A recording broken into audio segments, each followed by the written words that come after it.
nothing, dude. I was gonna say fuck you. Aw. That wasn't. That's just a. Oh, it's okay, man. You right? I think this movie really got me. This movie. Yeah. We're doing multiple movies. Bro. Oh fuck. Yeah, that's right. Multiple movies. Doing multiple movies. Yeah. Which ones, Leo? I'll tell you. That's right. We're doing. So this is a. Hi everyone. Hi. Sorry, quick little introduction. My name's Leo. Louis. Like when I said my name's Leo, my brain said you said Louis. Like my brain said I said Louis. When I know I said Leo, I know everyone says our names wrong and calls me Leo. No one calls you Louis. Everyone just calls me Leo. Yeah. Why is Sit that? and reflect about that. Why is that? No, people have called me Louis before. We directed a show, People have and called everyone me- called me Leo. No, people have called me Louis before. I don't believe It's you. not new. No, I don't no. believe you. Yeah, twice. It happened twice. Twice? Yeah. Literally most days. If we're in a group, if I'm in any group, I always They get don't even called- know me and Even if they don't know you. Yeah. Well, Really shows who's the popular one. no, what? Don't say that. Don't say that. I'm kidding. I'm always No, better than you. but I'm kidding. let's go back and rewind. No. Hi everyone. Sorry. This is we're good. We're fine. Oh, it's a joke because our first version of this got the recording failed. Yeah. So we're filming this again. But hi there. My name is Leo. Name's Leo. Louis. Louis. Sorry. And we are the Horror Herald. People are gonna think I'm serious. If this is your first time on the channel, hello. Hi. You may not know this unless you've watched the last video that we just posted. Is that we haven't posted anything Oh in my quite a God. while. It's been over half a year, and it's because we've been doing other stuff. And there's been quite a few horror movies that we have seen but never got to review, and we wanted to review them. So bad. So that's what this is. We are doing a quick fire bundle of reviews of kind of our view of, let's say, the first half of 2024, and it's called 4 movies. Wait. We review 4 films in 2024. 4 films. 4. We're doing the 4. There's other films that we're going to review, like Trap and Inner Violent Nature. There might be a little bonus content that Louis is going to talk about because I haven't seen those. Because I had Dendy credit. There you go. So basically, the 4 movies that we're going to be reviewing Yeah. is it's going to be Abigail first up. Wow. Then we're going to have... Oh, no, not first up. We have Abigail, we have Sting Sting, we have First Omen, and we have MaXXXine. Yeah. So those are 4 films. that we'll be All talking about. movies They're all films. of differing quality. Of differing quality. And that's exciting. Yeah. But yeah, also this is going to be spoiler heavy. Yeah. They've been out for a while. Yeah. We're not going to do any non-spoiler discussions. Normally with these reviews, we do a little non-spoiler talk and then we go right into it. No, we're going to try to be as fast as we can with these. We're getting these out because we have a debt to get these out. Yeah. Okay, so that's what we're doing. And we're also sticking to these angles. Yeah. Behind us is a big Sting kind of poster thing, which you probably won't see. It's for us. But it's for us to just remind us what movie we're talking about. Sometimes I forget. Yeah, but that's what this is. So, yeah. Hello. But basically, yeah.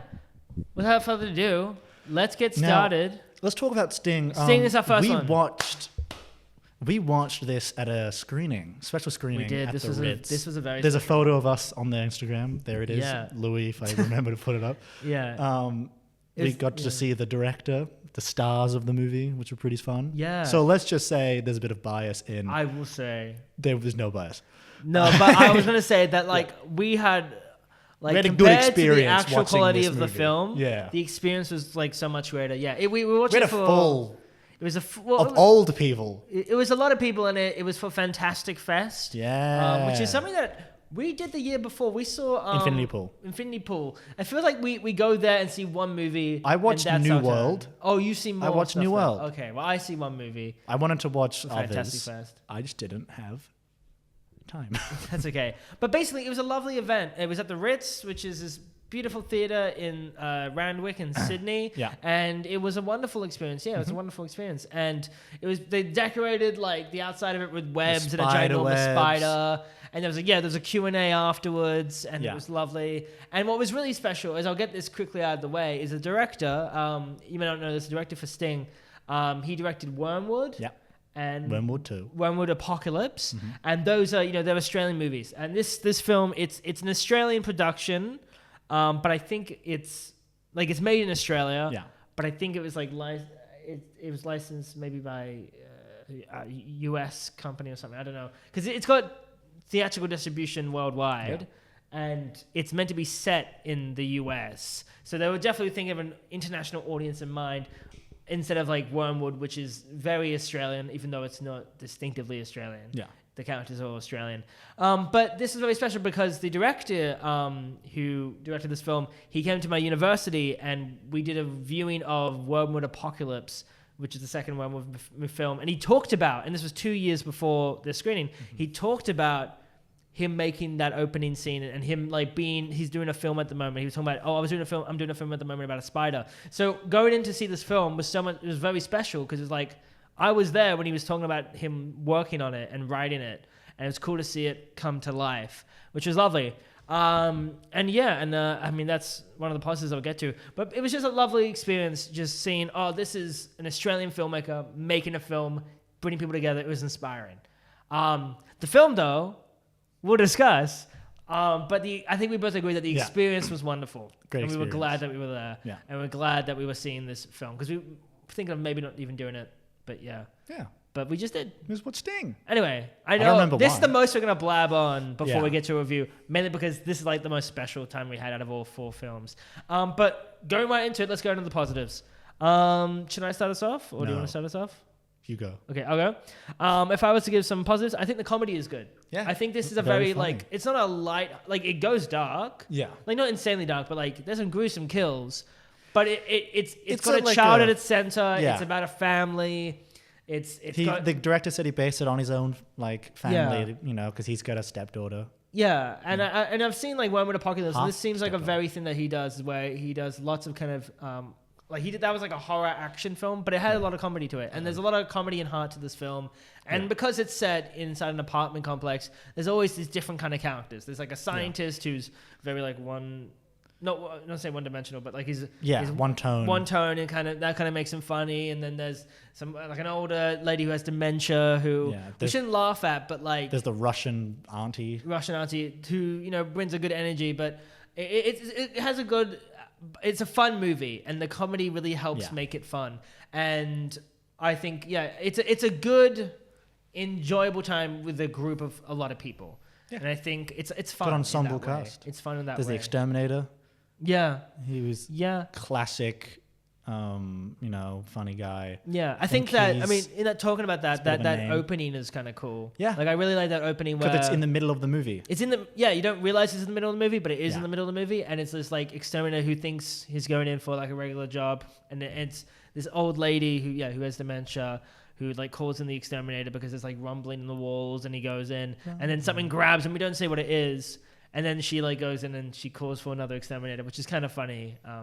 But it's a good opening, and it gets you right in the feel. Yeah. But what I really loved about the opening was that the scene where like the title spider sequence. shoots into the dollhouse and gets bigger and bigger inside this dollhouse, which is very symbolic for the film.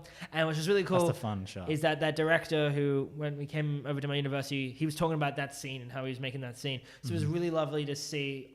That worked out really well, and that was a cool opening, I thought. Do you want to go into a positive? I would say the practical effects on that spider. Yeah. This movie, not big budge. I'd say around $1.5 million. I'd say for this movie. Yeah, I have no idea. I would say, because I think like Talk to Me was like $5 million. Mm-hmm. So I think this movie. I mean, it's one location. It's one location. It's set in New York, but it's filmed in Australia. So, I don't know, but the practical effects and even the VFX, I didn't really have any problems with the effects in this movie. Yeah. I think it all looked great. I think the shot choices, the actual, designed by Weta, the New Zealand company. Yeah. It was all great. I just think, and, I think a lot of people are terrified of like the hairy spider. Mm-hmm. So I think like the redback isn't like the scariest looking spider, but the fact that it's a giant redback is kind of like, ugh. I don't have arachnophobia, so this movie didn't like scare me. But a giant redback, that'd kill you. It's fun seeing. That's scary. It's fun seeing a giant Australian spider. Yeah. Set in New York. Yeah, I agree. And It's an alien I do think as the well. spider design is very cool. And I You would tell. I mean, this isn't. I can't tell if this is an independent film or not an independent film. Like it is kind of. Yeah. But it does have like some backing. They do very well of like they do have like a strict budget. Yeah. And they do very well of like they do this little trick where they get the spider in like a cup and they make the spider shoot up to the top so they don't have to have a CGI spider in there. And it works well. Like there's some stuff that they do that's like they cut corners, but it doesn't bug me. Like it works pretty well. Oh. It's not a bug. It's not a bug, Leo. It's a xylophone. Anyway, but like they do pretty well with the spider, and I think that, I agree. And I think another positive going off that, the spider, like even though it's not like in the film a lot, there's enough stuff else. There's enough about this movie that I like other than the spider to keep me entertained. That's not the spider. Like the dynamic of the father and the child in this movie. It's not the best that I've ever seen, but like it kept me enough engaged that I wasn't like, where's the spider gonna come around, you know? I was engaged enough in the comedy and the family element, and I think I was engrossed enough that when the spider wasn't around, I wasn't like begging for a spider.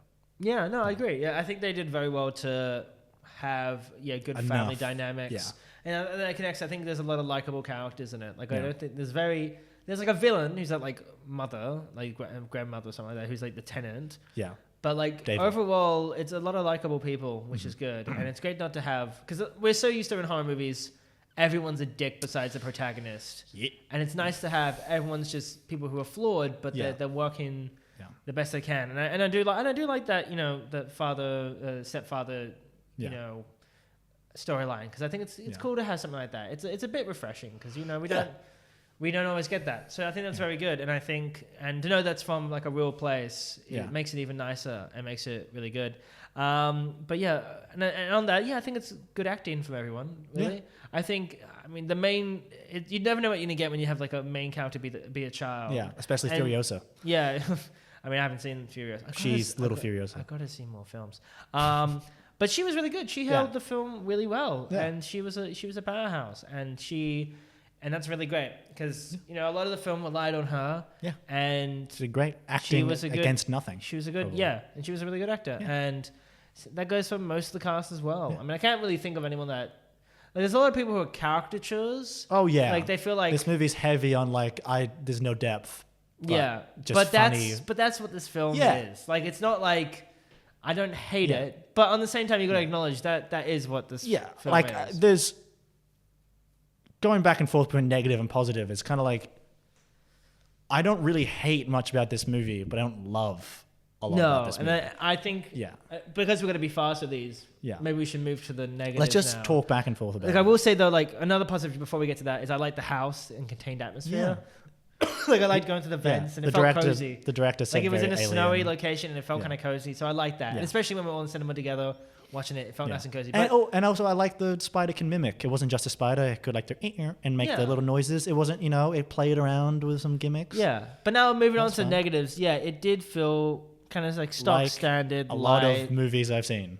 Yeah. It felt like it was Alien. Yeah. It was Alien with a spider. But the family dynamic was different. It was just. Yeah. And I liked it. Like I did like it. But at the same time, it was basic. It wasn't trying. They didn't do any. I didn't feel like there were many big risks other than what they did with practical spider scenes. Yeah. And that's okay. I think you go in for a fun time. This movie coasted. And I think that's okay. But I also, even though I loved the father and daughter story, it felt like a stock standard. Yeah, not stock standard, but I have to make my comic book, but it's based on my comic book. You're not my dad. Your dad's a bad guy. What? I've seen that. But I've seen Dungeons. It's refreshing the fact that it's a stepdad. Yeah. But if it's not a stepdad, and it's kind of, but that's a distinctive to it. So I can't say it's a very cute movie. Bless you. It's a very cute movie. It's just I won't be thinking about it. No, it won't stick with me, which is fine. And it's been months since we've seen this. And this is probably the earliest one that we've seen. This was what we're talking about. Wasn't this April? I don't know. Yeah, probably. I think it was April. And it came out in July, I think, for the world. But I liked it, and I think but on more negatives. I think if we didn't go to like an event, I wouldn't have remembered it as much. Yeah. And I think it was a good event. Yeah. And I still think that was one of the best cinema experiences I had this year. Yeah. But it's purely because of the event. It was great. But also, I think it was pretty slow. There were moments where like the pacing for me, I remember being quite slow because they like, I get it when you're on a tight budget, you can have a big, spider practical scene every 10 minutes or every whatever. But you could feel like there's a lot of family dialogue, like a lot of like conversations between the mom and the dad and stuff. And it's just like, okay, we're here for the spider. And we don't get the spider like all the time. Like the big spider scenes don't happen until like the last like 30 minutes, and even then the spider's kind of in the dark, which is fine, which is cool, and it's a choice. Like you're doing Jaws, but with a spider. I get that, but for me, I sometimes think the pacing kind of suffered because it's one location, it's few characters, but I still think for the budget, for what it was, it made sense to be like that. Yeah. But I still noticed there was pacing issues, and it had like classic like.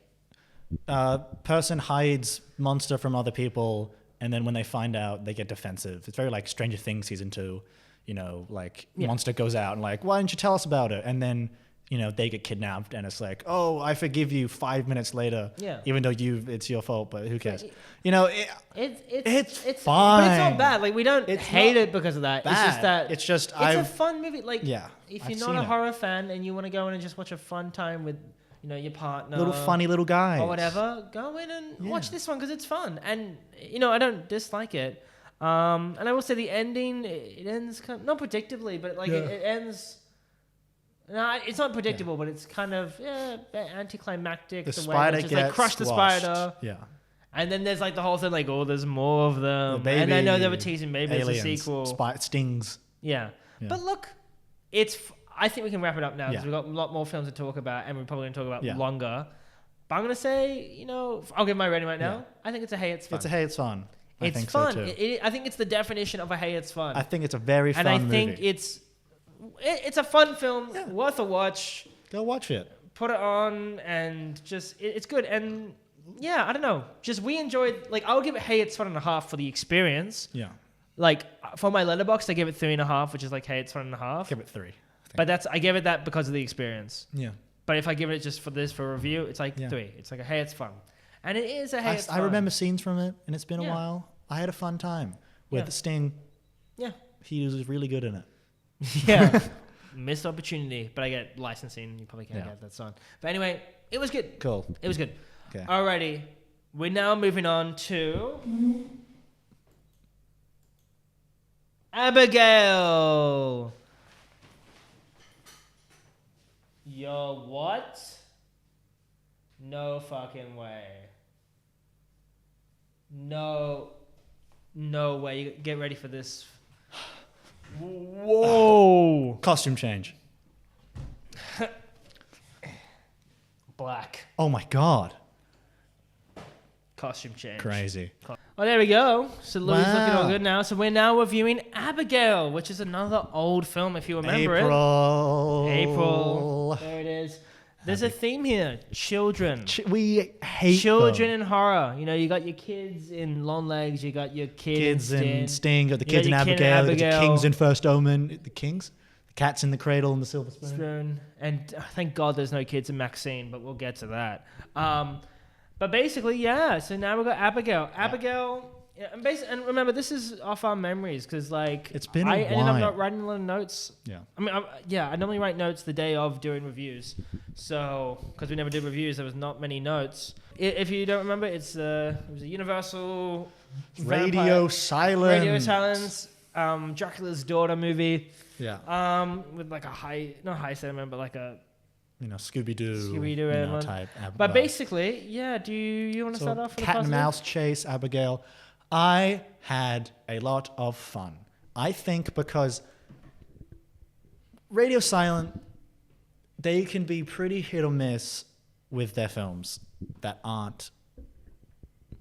No, they can be pretty hit or miss with their films with like how they stick the tone and how they mix like horror and comedy and like plot. Because sometimes when I'm just like, this is such a great concept. Is this it? Like, okay. Like Ready or Not isn't my favorite. I didn't love Ready or Not. Oh, it's your favorite? Isn't. Oh, I was gonna say because it's not my favorite. It's Because not I know my a lot of people love Ready or Not. I am not one of those people. I'm not Ready or Not. I'm not one of those at people. all. I think it's okay. Like, I think there's a lot of stuff I liked in that movie. It's just like one of those movies that I I've agree. seen I think millions it's a of film times. that's like, yeah. it's fun, I guess, and Yeah. it starts with a good concept. But I just, if I've seen that concept before, it's just not very entertaining. Like You're Next. And I stuff. think the ending is just like, oh, okay. Yeah. But anyway, and then because they did Scream, it's like, well, that's a franchise I already know. So like I have an expectation of like, whoa, that's a franchise I know. There's no really like that's a safe place to be because you can just rely on characters and, you know, Ghostface. So like it's pretty safe. But with Abigail, this is my first time watching a new film of theirs that isn't, I guess this is like Dracula, but it's pretty a new thing. And I really liked it. I think this is my favorite of their films. Better than Screams? I don't know. I'll think that's about it. fine. Yeah. I really enjoyed it. I think they nailed the tone on this one much better. Yeah. I think I'll go on that positive of mine. I think the tone in this one is just good. I think it's really good. I think they nailed the what they wanted to do with the concept. I think they finally got it. Like got the niche of like their tone. I think this is like the one where I'm like, okay, I get it. Like it's just enough between action, comedy, and horror. Yeah. I agree. I agree. Because I big reason why I was very excited for this film is that like I love vampires. Like that's my shit. Umpires. I love vampires. And I love like spooky. I miss the days. I was never around for them too much. Besides, like I miss when there was like mainstream films about like the spooky monster, like spooky monsters like vampires and werewolves and shit like that. And I think we've had like we're getting Wolfman. Yeah, we're getting Wolfman. And I think we're gonna get more Universal horror stuff. But Black that was Lagoon. Like, James Wan is directing the new. Yeah, but for the past like 10 years, I think there was a bit of a dip. In them. Dark Universe. And like there was like Dark Universe that attempted to do something with it, but terrible. Like, it didn't work. Yeah. There's like Dracula Untold or whatever, but there was like a big dip into like spooky monster movies. Yeah. And I love vampires. Like my favorite film as a kid was, this is not a good vampire movie, but was The Vampire's Assistant or something like that, Circuit of Freak. And I really anyway, I love vampires, and I'm so happy that they were bringing vampire films back. Yeah. And it's a good one. This is a good one. And I think one of my big positives is I love that they nailed kind of that spooky atmosphere. Yeah. It's not, and I think, because it was like set, you know, one location kind of, and there was, you know, it was cricket, and the soundtrack of it felt very like fun. Big and orchestral around it, and that was kind of cool. And I was just, I really liked that. My big thing about this is I love aesthetically them bringing back, you know, vampire films, and I think that was really cool.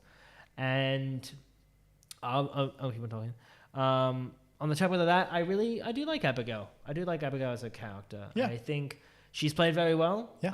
I think she's getting casted very well, and I like the idea of her as like a menacing person, and I like how, because I hate it if like she's the big bad or whatever. Yeah. Like I like how towards the end she's just you know, I mean, did we already say that? Yeah, we already said that. Yeah. I like how she becomes like, you know, she at the end of the day is a kind of a kid, kind of not. Yeah. That she kind of becomes like an ally at the end or whatever. Yeah. But I think she's an interesting character to center this film on. Yeah. And I think it's good. I mean, I don't think she's amazing. She doesn't blow me out of the park, but she's all right. Yeah. She's okay. Yeah. And she's acted quite well. And I think that goes along for the rest of the cast, is that they're pretty good. I think this movie has a lot of good heart in it. Yeah. That's another thing. Like I say, Melissa Barrera. Yeah. Amazing. Support Melissa. Melissa, we're going to watch all of your movies. Yeah. Please support Melissa Barrera films. Your next monster movie, Spyglass. Was that meant to be coming out soon? I don't know. Yeah, I don't know. But anything Melissa Barrera is in, I will watch. She is fantastic in this movie.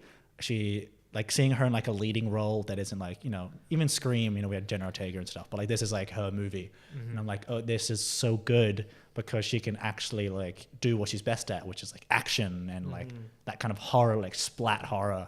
And she's absolutely fantastic in this movie. She brings out like a lot of heart with like her kid and relating that to Abigail and her dynamics with the other characters. I think everyone in this movie is pretty fun.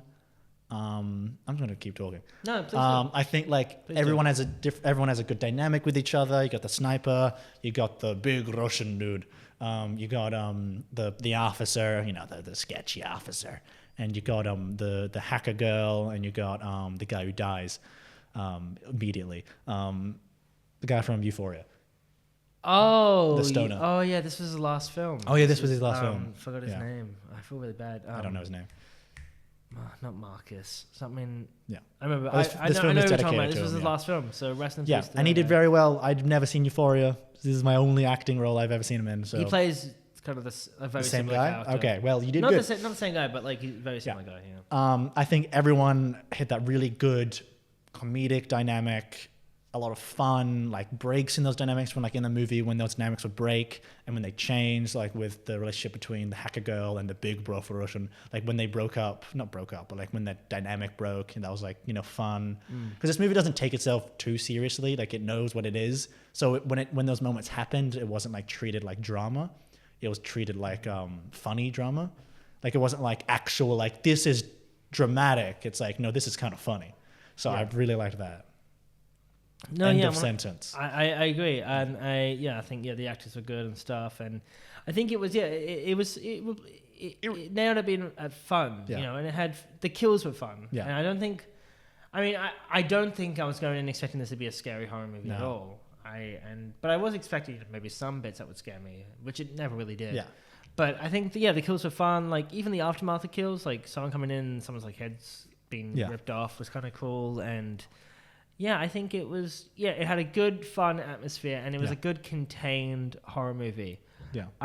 But I think that's kind of where my positives end. Like, I don't think I have too many other positives. I think it's just. I think this is just a really fun movie. I think this has kind of the same kind of feeling as Sting, where it's like it's a good, contained movie, but it didn't really do too much else to really wow me. Like, I liked it a lot. Yeah. But it. Like it felt not it wasn't basic at all, but they did do like cool turns, like making the dude turn himself into a vampire or something like that. But even then I was like, that didn't feel supernatural. No, I did. That's supernatural. That didn't feel like natural. That's a negative I have with that. I think that kind of like they pulled a Scream 6. Yeah. I think where they kind of spoilers of Scream 6, they kind of made him turn into this crazy maniacal villain. Which didn't feel when like the movie was kind of building him for them to have a good relationship. Yeah. And then his turn is like, sorry, I'm a vampire now. I'm gonna become evil. And I didn't like that. What? And I think this is a problem.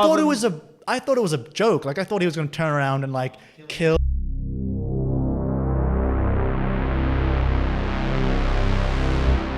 Yo, whoa. Look at Louis. Outfit number 3. And you know what that means? It's the First Omen. The First Omen. Okay, so this is...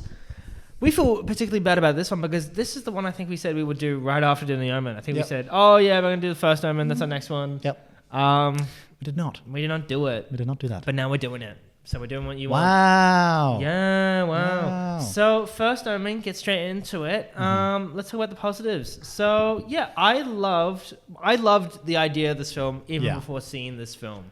The idea about the church wanting to bring back the devil. Like they are the ones who want to bring back the devil. Yeah. So they can bring back... There's lack of viewership. There's lack of viewership and, church.com and ChurchTube. You can boost those. And they just wanted... that's the way they can bring people back is by bringing the devil. I said this was my most anticipated movie of this year. Yeah. I said that. And I think so. And I just love that idea of the story. And they do that story quite well. The thing is, I didn't think they were following that story in the first few parts of this film. It didn't seem like that. But then once they revealed, oh yeah, that's what they're doing. Yeah. I think it's a really cool thing. I think it's hypocritical and it's cool. But on the same time, if Satan does exist, if this is proving that Satan does exist, then maybe people should believe. Yeah. Why not just go like, hey? Maybe people should believe in the church. So it's like, well, are they doing a good thing? Well, if the church is willing to do that. Go to that length. I feel like that's a pretty... They're satanic church, I think. That's a pretty stubborn thing. Like, there's probably other solutions you can come up with to make people believe in God and then creating the Antichrist. But maybe they had an explanation. I just forgot it. It's been so long since we've seen it. They didn't. They were just like... Anyway, I love the I love the story, and I love the story of this film. This is such a cool idea, and concept. This is a great canonical prequel idea that would cause the events of The Omen. And I do like this as a prequel. I think it's a strong prequel in that respect. Do you want to go with a positive? Yeah, I will say the directing and cinematography of this movie is just... It's what modern horror is becoming to look like. You know... I think the director does an amazing job. She just handles that tone, that dread really well, and tackles the just that, because it's not the same as like the original, which is Richard Donner, who did a fantastic job. But this is definitely a different tone and different feel, and it does feel pretty disconnected from The Omen. Feels like its own little thing, which can become a bit of a culture shock when you get to the end, when it kind of becomes an Omen movie. But I think this movie does a really good job. Just aesthetically, it's a really well-looking movie. It's well lit. Great sequences. I think this movie is very competently made and directed and produced. I will agree. I think that like if it also feels very 70s, which is I think is where it's set. And I think this is what like a 70s director or like a 70s filmmaker would do if they probably want to do if they had the if they had like the modern film tech. It feels like it still has that, you know, long moments of tension, and there's, you know, big dialogue scenes, and but it has a lot of aesthetic choices that work very well. And I agree with you. I think the direction is good. I think there's some really good scares in it. Like, you know, there's bits that keep you. I mean, it's not terrifying. I don't think this film is terrifying. I don't think, you know, we talked about long legs. I don't think it gets to long legs level at all. No. But it's maybe not scary. It's scary. But there's bits that's very, you know, keeps you at an unease. Dread. And I think there's like that shot of her going down the stairs backwards. Yeah. Which I think like, about that one a lot. When it's like she's in a dark room and there's that person, that girl, with the burnt face, whatever, coming in. That's really cool. Yeah. And I think, you know, it's very well made, and it's very tense, and it's very spooky. And I think the scary moments, like the gore moments, are pretty good. Like I think, you know, because it tackles very kind of serious, not serious. I mean, it does serious subject matter of like birth and. I mean, being this movie is very much an allegory on the church in general. Yeah, which has a pretty bad track record, especially towards women and young boys. But this film very much is pretty clear on, like, it's very much a woman's perspective movie, which is just fantastic, especially for a religious movie, which religion loves killing women. Like, religion just loves doing that. Name me one time they killed a woman. Name me one. It Salem's loves witch trials. They were in the right there. Yeah, it's we didn't want those witches. They're very. I think this movie just hits that tone, and I think that's what I especially love about this movie is that it's not hiding the fact that, like, a demon's hand comes out of that woman's vagina. Yeah, it's gross, but it works. And it's like, this is what this movie's about. And I think, especially, like, I love the actress. I do Freedom. Her name's I forget her name. Sydney Sweeney. Sydney Sweeney, I think her name. Yeah, Sydney Sweeney. Have not seen Immaculate.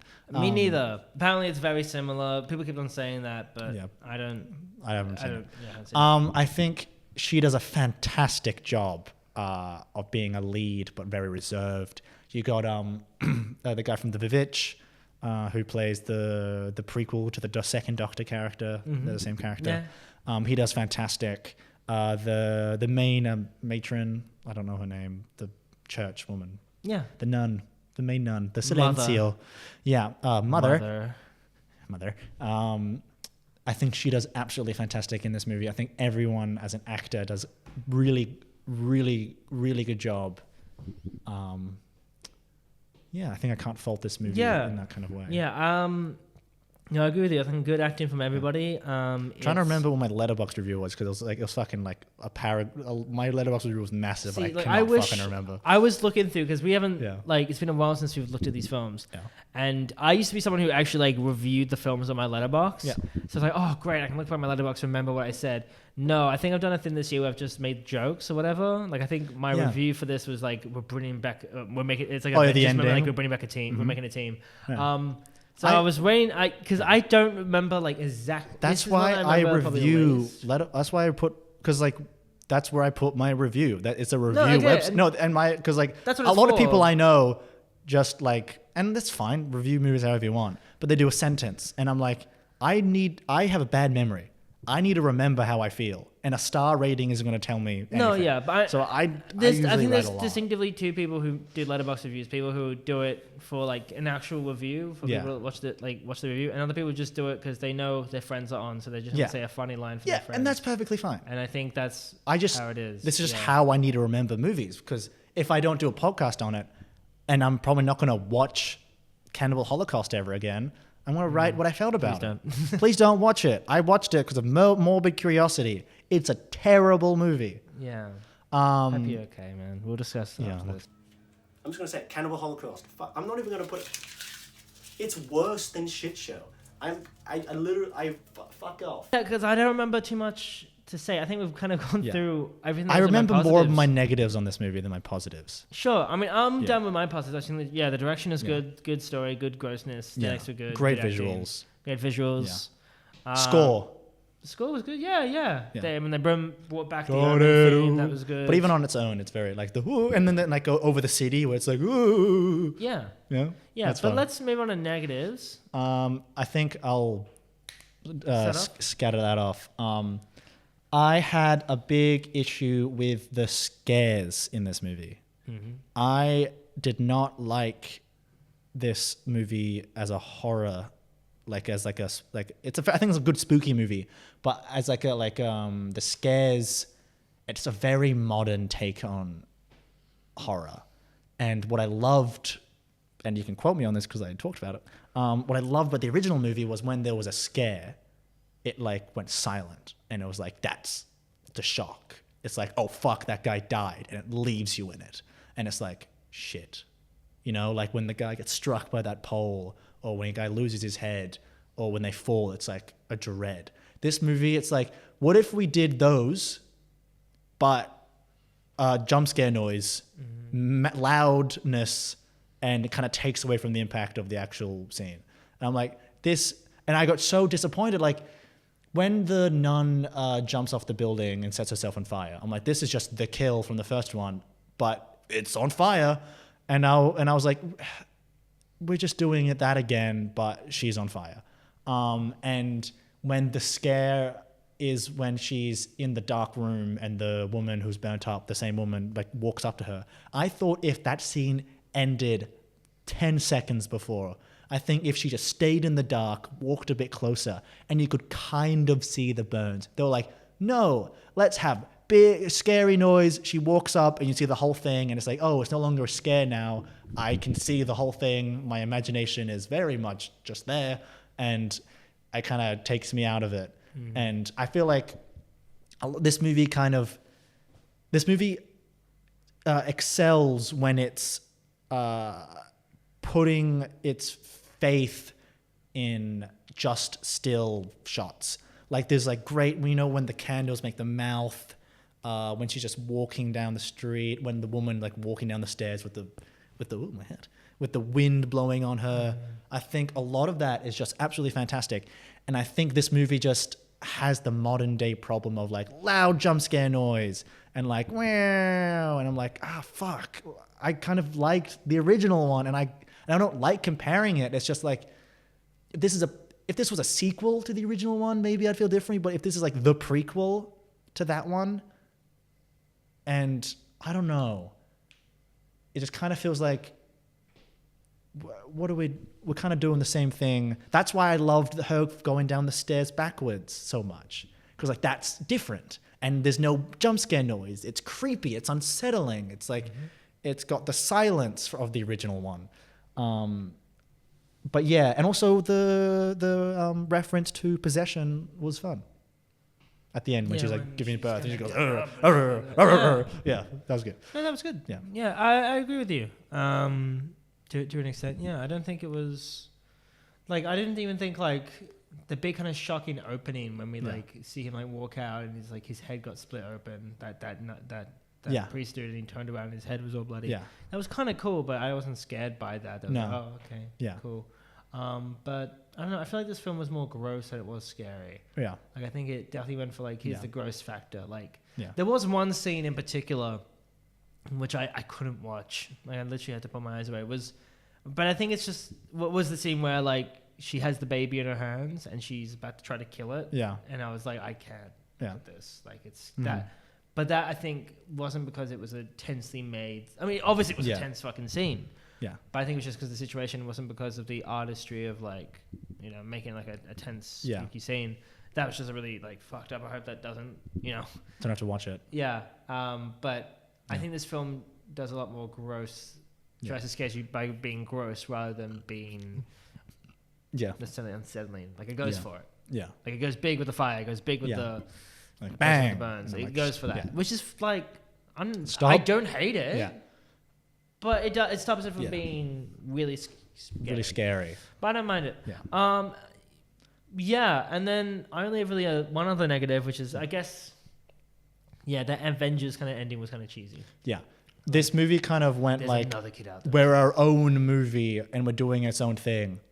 But we're also a prequel, so here's the setup to the new movie. Here's the music again. It kind of changes tone, like because the original tone of the original movie is like it's pretty goofy, and it's a '70s like kind of like you know movie. And I don't think the original Omen is that perfect. Like it's good. No, it's I really don't think it's I love both of them. It's just there's like I just think the dichotomy of them is so different. Mm-hmm. That when it leads into the new one and the music is do-do, and you know it's like like that classic vibe. It's like this does not feel like this movie.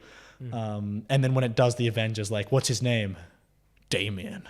Yeah. You know, like it's like that felt really forced, really cheesy. It felt like definitely a mandate. And maybe that's a director going like, this is a Universal, you know, not Universal, but whoever made it. This is a mandate, and you can tell this is the mandated part, and the rest is different. But like. I don't know.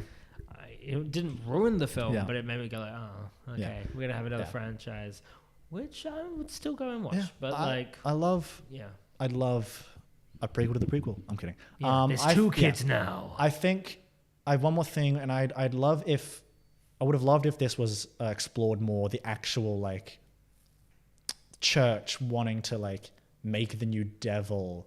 And exploring that, like making people want to come to the church more. Yeah. Because like they kind of just say it at the end. They're like, yeah, we're doing this because we want more people to come to the church. And people are rioting against, you know, like the Italy. And people are like, oh, they aren't just coming to the church. And I'm like, I really wish there was like, you know, there was more scenes of like them talking about that. And more scenes of like what other avenues that they tried. And this was the final one they had to do. Like this was their last resort. Mm-hmm. And I think that would have been really cool. It's been a while. I need to rewatch it, and I need to reread my Letterboxd review because it's so fucking long. But go and check out Louis' Letterboxd. Do not. It's mine. They won't do anything to your Letterboxd. They can just read it. No, it's mine. Oh, I'm kidding. I'm sure. I liked it a lot. It's just not perfect. Yeah. I'm good to move on now. Rating. Fantastically Splendid. Fantastically Splendid. Yeah. This is definitely the best one so far. Yeah. 100%. Getting higher and higher. Yeah. And now. I switch it over. MaXXXine with Louis starring as Leather Boy. That's a good jacket. That's a cool jacket. Are you going to do the full thing?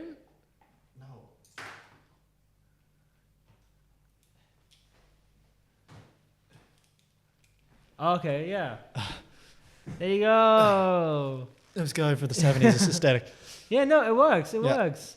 80s aesthetic, I think. 80s, 85. All right, cool. The final film that we're going to is MaXXXine. This is the latest one. It's the latest one out of this list. And I think this is going to be the most exciting discussion because me and Louis had very opposing views of this film. And I think, for the positives and negatives, it might just be me talking for the positives and then Louis talking for the negatives. I didn't hate it as much as the other people that we watched it with. Okay. I thought this movie was fine. We went to see this with a big group of people. And which is really interesting is that we split off into threes. So there's like three. There was 3 people on one end of the cinema and 3 people on one end of the cinema. And it just so happened, out of coincidence, that the people on the threes both had different opinions. Yeah. Like people I was with were like, this is just a fun movie. Yeah. To be fair though, they haven't seen the other 2, so they're not. Then don't like their opinions probably don't matter as much. Well, they do. But the other 3 were like they've seen the other 2, they love the other 2. Yeah, and I think that was the big issue that they liked the other ones. It's kind of crazy because I've seen the other 2. Yeah, I've seen the other 2.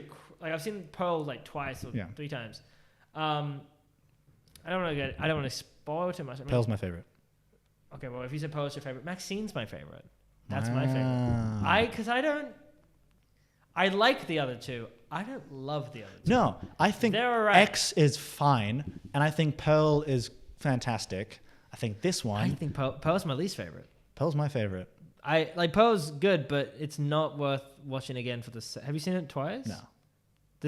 The first time it was okay. I watched it the second time. Like, oh, it really is just what it is. Yeah. Like it does some cool stuff, but it's also like if you know where it's going, it kind of gets tedious, and it's like it does.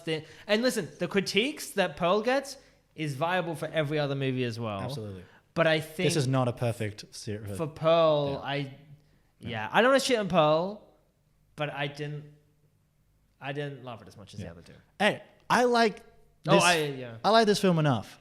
Yeah, but let's get into it. Yeah, it was just funny. I have a lot of positives. A lot of times, the other 2 were literally putting their heads in their hands. I was having a fun time. Yeah, this is a movie where I can't tell if it was on purpose. If this movie was kind of bad, I don't know if this was on purpose. Yeah. Well, to me, it felt like it suited the because I know that you say that they stopped the giallo thing, they go for maybe half of it and they stop. Yeah. For me, I just felt it the entire time. No, I didn't feel like they dropped giallo. I felt like when it kept on being stupid, that doesn't even excuse to be stupid. Yeah. It doesn't mean you should be stupid. Yeah.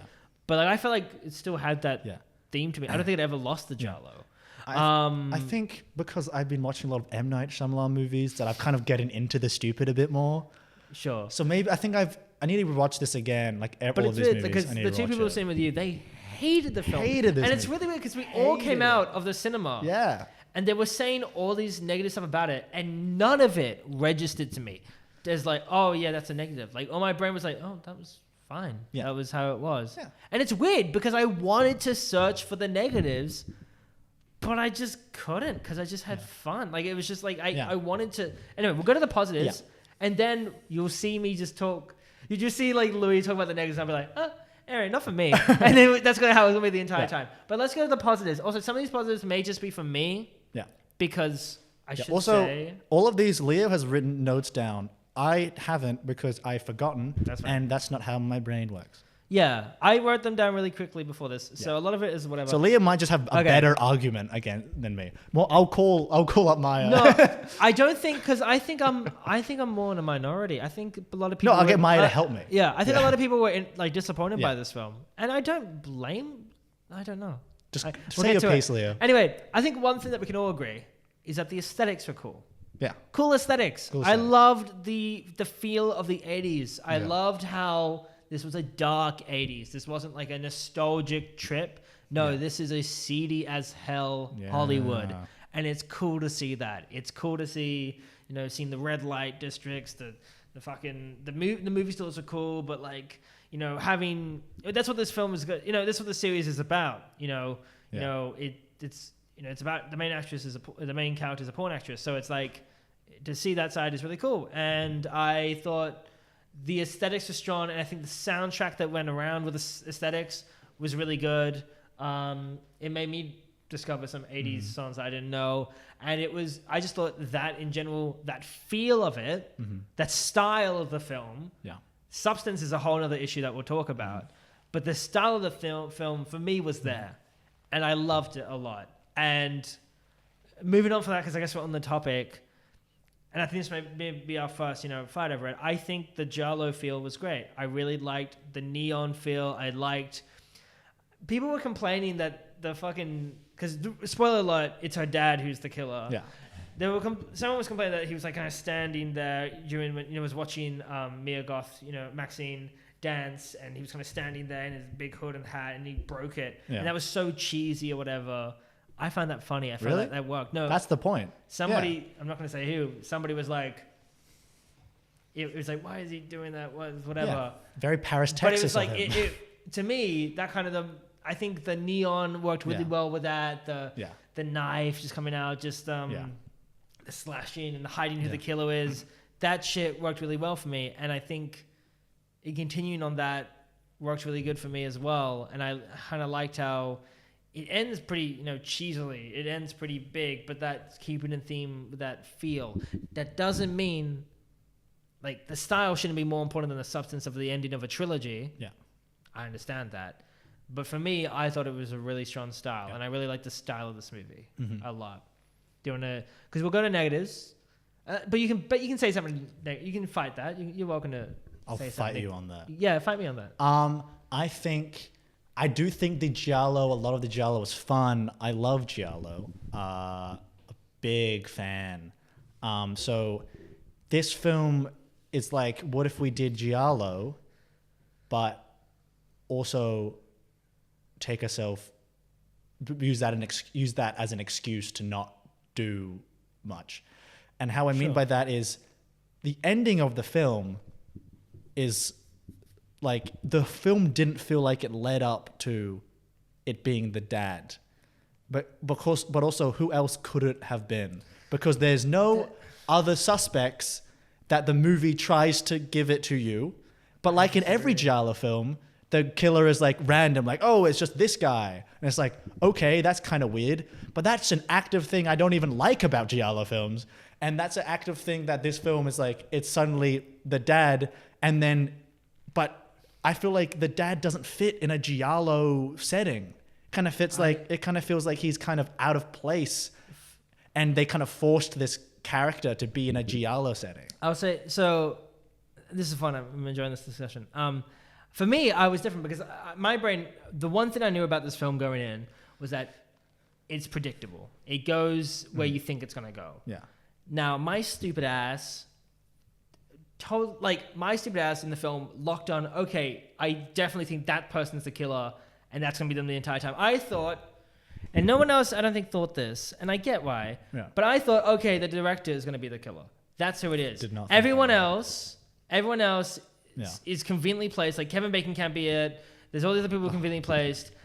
The only person who isn't in the scenes when shit is going on is the director. My head was like, she is going to try to, I know it maybe sounds convoluted now, but in my brain it was like, oh, she's doing this shit to MaXXXine to get the best performance out of her, to make her basically like either to get the best performance out of her for her film, or to make this big like controversy around her film to make her more famous. And that's, my brain was like, oh, she's the killer. So the entire film, I was like, oh, she's the killer. And I was like, oh my God, yep, she's definitely the killer because there's no one else.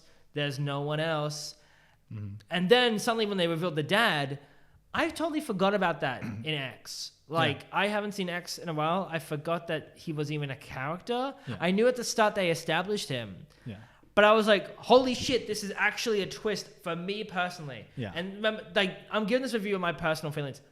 Apparently, I'm looking at everybody saying it's predictable, which means they knew it was going to be the dad. So what I'm saying doesn't count. But for me personally, I was like, holy shit, I did not expect that at all. Yeah. And I think I really like the idea about the church being fucking crazy. Yeah. About the church, because there's this whole theme in this film about Satanism. We're going to end these movies as, all these church people going, we're going to stop this in fucking Hollywood. And they're the ones who are kind of causing this. It's the same thing with kind of the First Omen, where they're going like, yeah, we're going to end shit. And they're being secretly in charge of it all. I thought that shit was fucking cool. I was like, I was not expecting that. That's really awesome. And at the same time, but other people were.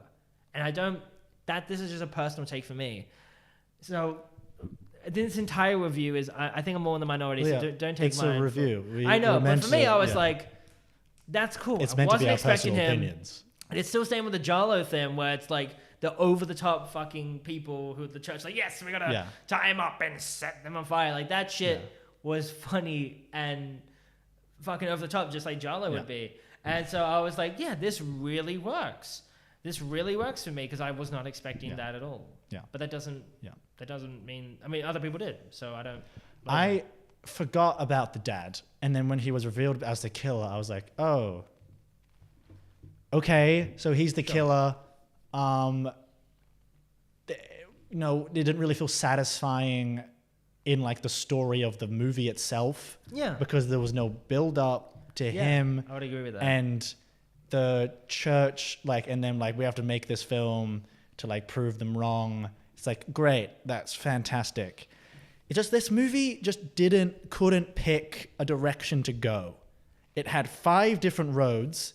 And it kept swerving between all of them, and none of them felt developed. And none of them felt like... Because usually with a plot, you have one plot, and then you have different side plots. All of these felt like the main plot. And then they just kept going around, and then MaXXXine kept going to each plot, and then never really going anywhere as a character. MaXXXine as a character pissed me off so much because I felt like she did absolutely nothing in this movie except for react to other people. Every time she was in a scene, she was reacting to what someone else was doing. She'd go home and then get a bit sad and go, you know what? I'm going to do it. And then another person would be like, hey, you got to do this. She's like, no, I don't want to do that anymore. And I'm like, MaXXXine, have some personal stakes. No, yeah. Have some stakes, man. And it feels like everything that she was doing was put upon her by 5 different avenues of plot. And then when they came together at the end, it's like, okay, we picked one plot. I do not feel connected to this plot at all. MaXXXine as a character does not feel like she grew to get here. Do not feel like she had a stance as a character, except for that it was shown to us in a scene where she had a moment of you know what? Maybe I will do something. And those flashbacks to everyone telling her to do something and she never did. I'm like, this does not feel earned. This movie feels like MaXXXine stumbling through a bunch of things and then she gets to the end and then great. Because a lot of the things that we've been talking about has nothing to do with MaXXXine herself. The fucking title of the movie. MaXXXine as a character is not interesting at all in this one. No, I in the first one, she went through all that. This one, nothing. So the style of the movie is fantastic. The look, the aesthetics is fantastic. But if I get rid of that and I just look at the plot itself, I'm like, what am I left with? Not much. I agree. I do 100% agree with you there. I never thought she was super interesting even in the first one. Yeah, but this could have developed her. It's MaXXXine. No, I get you. Yeah. But I think this is more of a problem with the trilogy because I think Pearl is much more of an interesting character than MaXXXine at all. Yeah. And I think this is setting himself up for whatever because obviously he should have done something with her as a character. But even in X, she wasn't that interesting of a character. But that's not... Yeah. That's the beginning. I know, that's his job to do something. So that's why, when you don't get a second film, I think he's assuming, my second film with Pearl was a character piece, so I'm making about her, but no, you gotta do something with MaXXXine here. Yeah. So I 100% agree. I did the little, there's little moments to hold on to when it comes to her reliving her trauma. There's that one scene where she's put the plaster over her face and she's breathing and she's getting flashbacks and stuff like that. That was a tense scene and I liked that. Yeah. Obviously there's no character development there, but it's cool to have those little moments of something. Her being scared and getting PTSD and her despite that wanting to continue being a star. Yeah. That's cool. But of course I agree that there wasn't much character development other than you know what, fuck you, I think this movie was trying to her motivation is to star in this movie, have drive and, do make her own decisions. But every decision she made was getting someone else to do it for her.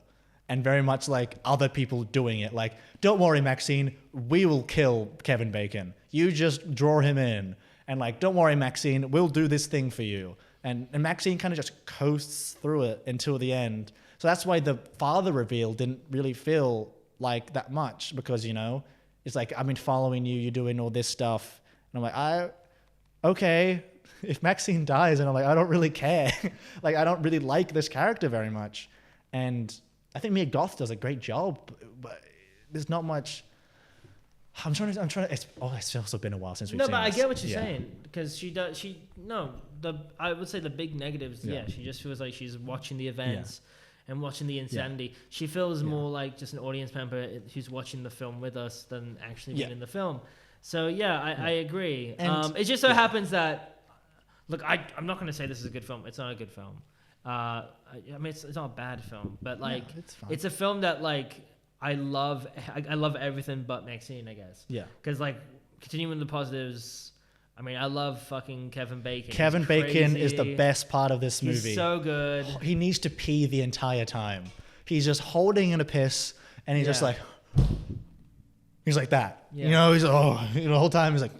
Yeah. And I just love him running around and fucking... The movie set. Yeah, but on the same time... He's so funny. I'm trying to think, because I'm trying to think back to the Giallo films I've seen. Yeah. And, like, I'm thinking opera. Like, did that main actress... No, she still did stuff, but she still got other people to do shit for her. This doesn't make this good, though, because this is the end of the trilogy. I think... But I'm like, I think he was too busy, like, this is how Giallo works. Yeah. He's too busy making a Giallo movie and not a movie. But not, like, an ending to a trilogy. Yeah. Like, he's making a good Giallo movie, but this isn't a good ending to your trilogy. No. But for me, as someone who didn't... Like, I like the trilogy. Yeah. I was hyped for this film. Yeah.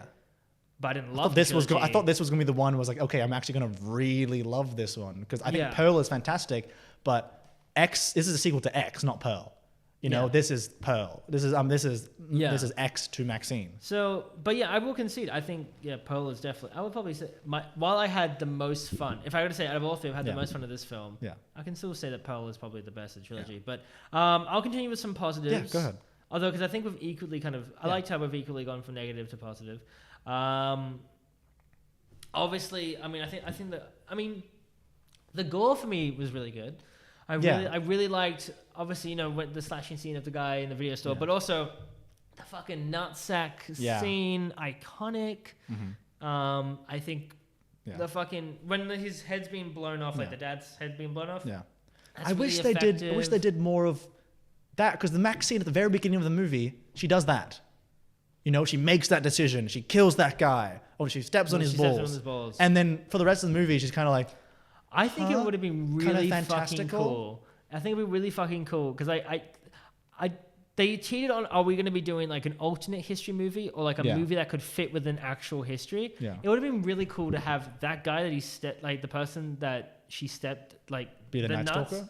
Be the Night Stalker. He's some silly fucking twat. Yeah. But is that real people offensive? Died. Yeah, I was about to say, is that offensive? Because this movie kind of just takes a lot of inspiration from that and then doesn't really do anything with it. It's kind of like, that's actually it's a night. It's like we're a Night Stalker. I apologize for that statement. I just realized, that's not good. Yeah, it's a Night Stalker like copycat. I'm like, Night Stalker doesn't even have to be in this movie. Like, why is I guess because it's the 80s and the Night Stalker was a big thing. But like, if you take the Night Stalker out, I don't think it's really that important. And the... No, I think that's mostly it. I just loved...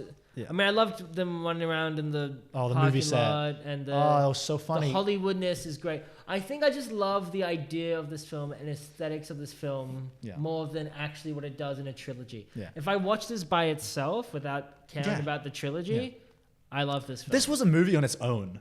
And I think that's why the two people that I watched next to me who hasn't seen the other two had fun with this movie. Mm-hmm. And I think it's a fun time. Yeah. But I guess as the ending of a trilogy, I'm not going to say it's good. It's not. It's not. I do like ideas of it.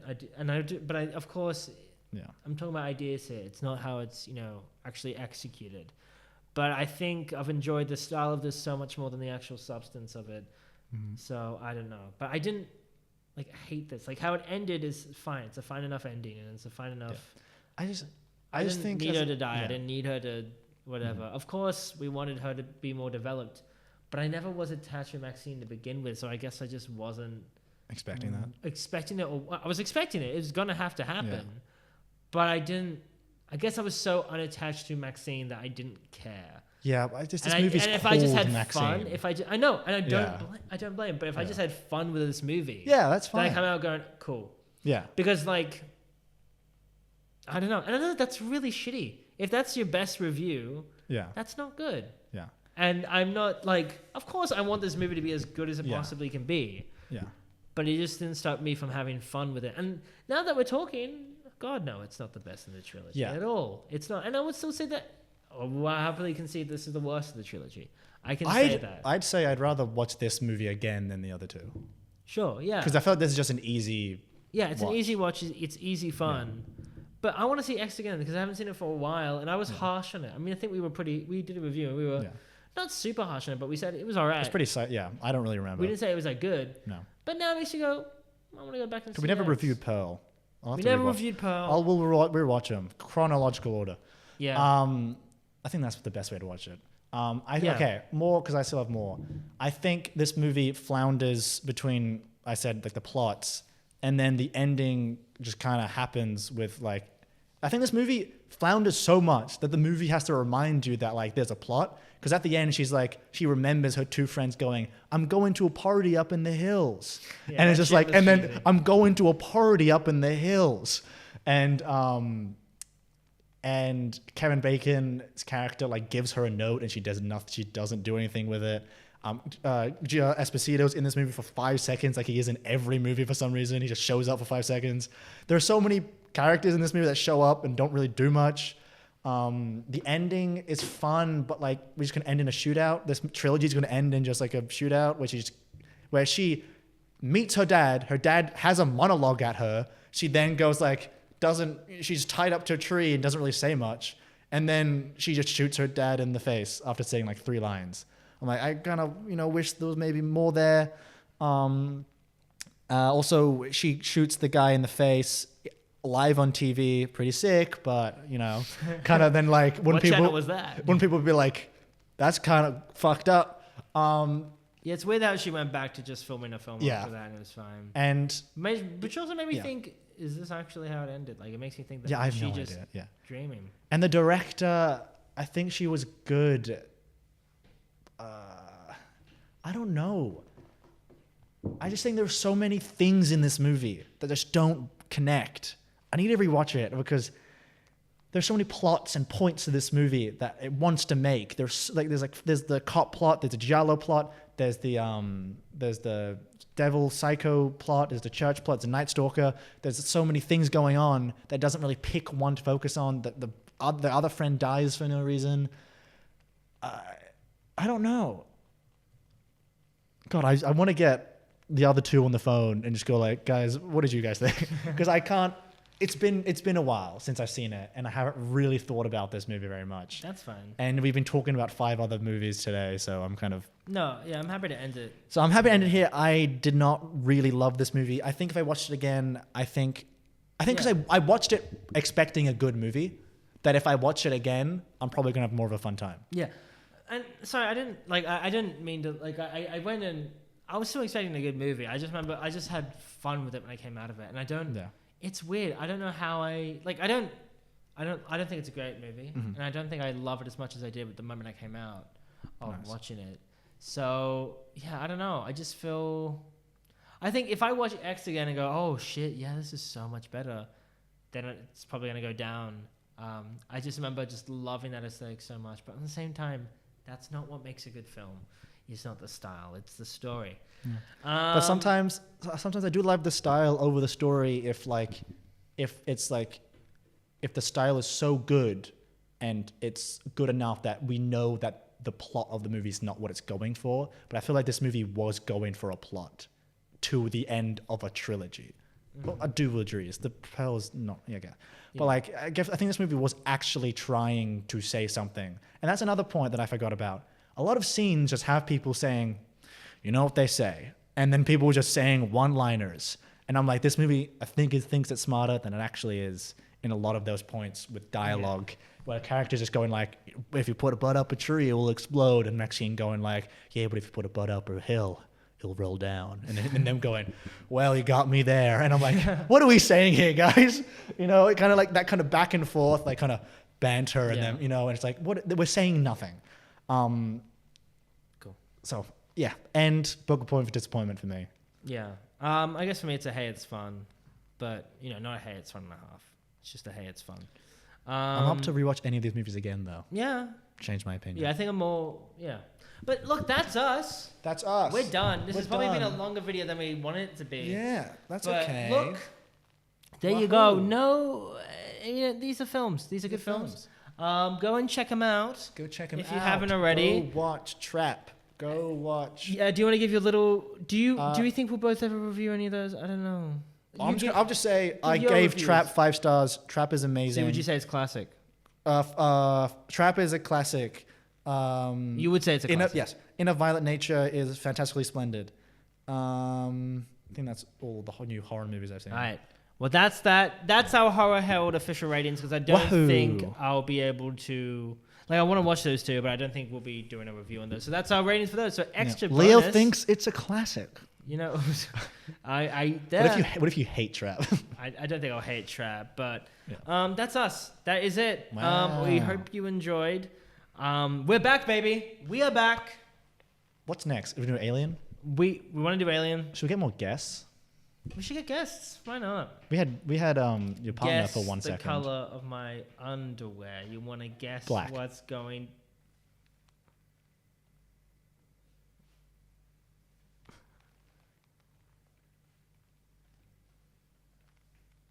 No, it's red. Oh fuck! Yeah, get out of here. It's Okay. red and it's got Lightning McQueen on it. Okay. Look, that's us. That's we're us. back. Call us Backstreet Boys, because we're back. Yeah, And that's it. No quiz. yeah. And you know what? We might be going back to because I feel like every time we do a review, it's like it's it's a new special event.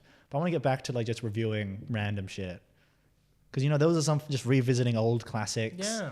I want to watch Arcadian with you. I want to review Arcadian, the new Nicolas Cage movie. That looks fun. I did watch that. Yeah. Yeah. Let's Maybe bring back the we fun. don't have to come to the studio. We don't have to go to the studio every time. Yeah. Maybe we can just review little guys. Yeah. But you want to see some short little shit? Short little guys. Is there anything that you want? Please, we want a comment on this video. If we can get 2 comments, Let's go. I'll hit the This is gritty. gonna be a long video. I'll hit the gritty. Yeah. And if you stay to the end, thank you so much. You are a horror legend. Yeah. And Remember, it's a podcast first and not a video. Yes. Fuck the YouTube algorithm. Oh.